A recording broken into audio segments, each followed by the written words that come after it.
જય માતાજી, જય શ્રી કૃષ્ણ ફ્રેન્ડ્સ। તો પાણી ફૂલકે વડા બનાવવા માટે આપણે અહીંયા મગની દાળને 3 થી 4 કલાક માટે પલાળી દેવાની છે। તો મેં અહીંયા 4 કલાક માટે મગની દાળને પલાળી દીધી હતી।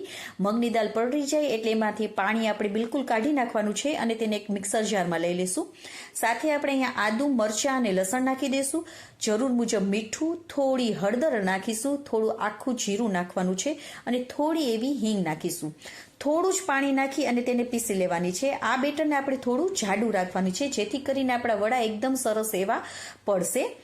તો આપણે આવું બેટર કરી લેવાનું છે। તો તેમાં મેં એક મોટી ચમચી ભરીને ઝીણો જે રવો, બારીક રવો આવે છે ને તે નાખી દીધો છે અને તમે આની જગ્યાએ ચોખાનો લોટ પણ નાખી શકો છો। હવે એક જ ડાયરેક્શનમાં આપણે હલાવતું જવાનું છે અને તેને ફેટી લેવાનું છે જેથી કરીને હવાના કણો એમાં ભરાશે અને આપણે બેટરમાં બેકિંગ સોડા કે ઈનો નાખવાની બિલકુલ જરૂર નહીં પડે અને એકદમ સરસ સોફ્ટ એવા આપણા વડા બનશે।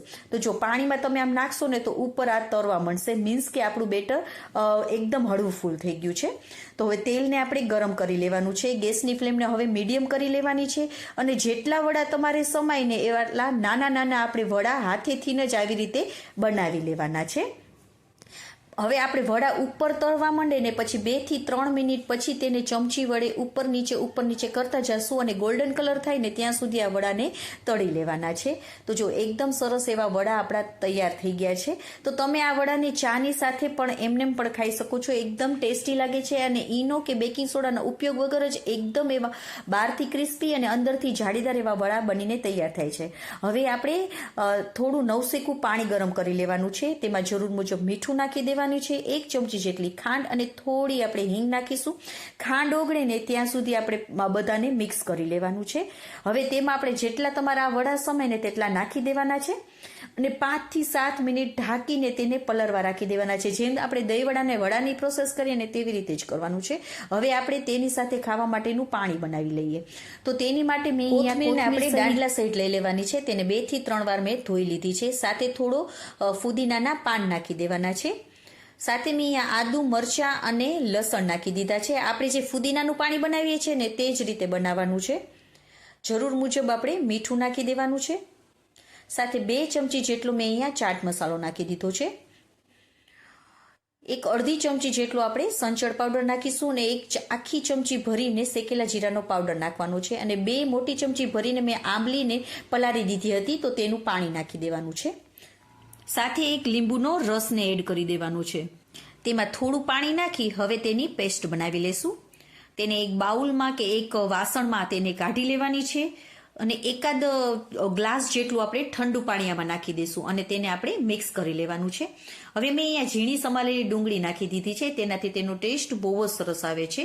કોથમીરને મેં ઝીણી સમારી નાખી છે તે નાખી દેવાનું છે અને થોડા ચીલી ફ્લેક્સ નાખીશું, તેનાથી પણ એકદમ સરસ એવો સ્વાદ આવશે। અને જો તમને તીખું વધારે ભાવતું હોય તો લીલા મરચાં પણ નાખી શકો છો। તેને થોડી વાર સાઈડમાં રાખી દઈશું અને ત્યાં સુધીમાં આપણા વડા પણ એકદમ સરસ એવા જો પલળીને ફૂલી ગયા છે તો તેને આવી રીતે હળવે હાથે નિતારી લેવાના છે અને તરત જ તેને આપણે પાણીમાં નાખી દઈશું। જેટલા તમારા પાણીમાં સમાય તેટલા આપણે તેને નાખી દેવાના છે। તો આપણે પાણી ફૂલકી વડા રેડી થઈ ગયા છે, બહુ જ સરસ લાગે છે।